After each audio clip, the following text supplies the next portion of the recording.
আজকে আমরা মধু খাচ্ছি কিন্তু মধু খেয়ে সেই উপকার পাচ্ছি না, মধু সেই স্বাদ পাচ্ছি না।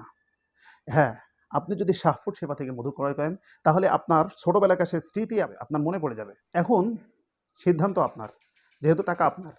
আপনার লো কোয়ালিটির অল্প দামের মধু খেয়ে বা ভেজাল মধু খেয়ে স্বাস্থ্যকে ঝুঁকির মধ্যে ফেলবেন, না কোয়ালিটি সম্পন্ন পাকা চাকের মধু খেয়ে স্বাস্থ্যকে সুস্থ রাখবেন। যেহেতু মধু আমরা সবাই পছন্দ করি, আমি নিজেও একজন মধুপ্রেমী, কিন্তু মধুপ্রেমী হওয়া সত্ত্বেও আমি শুধুমাত্র খাঁটি মধু না পাওয়ার কারণে সব সময় মধু খাওয়া হতো না। সেখান থেকেই আমার এই মধুর বিজনেস শুরু, যে এরকম আমার মতন অনেক মানুষই আছে যে খাঁটি মধু খোঁজে। এই জন্যই আমরা উপস্থিত থেকে নিজে খামারে উপস্থিত থেকে যেই মধুটা সংগ্রহ করি সেই মধুটাই আপনাদেরকে দিয়ে থাকি, এবং আমি কাজও করছি অথেন্টিক সোর্স থেকে খাঁটি এবং কোয়ালিটি সম্পন্ন, শুধু খাঁটি নয় বরং কোয়ালিটি সম্পন্ন মধুটা সরবরাহ করে আপনাদের বাড়ি পর্যন্ত পৌঁছে দেওয়ার।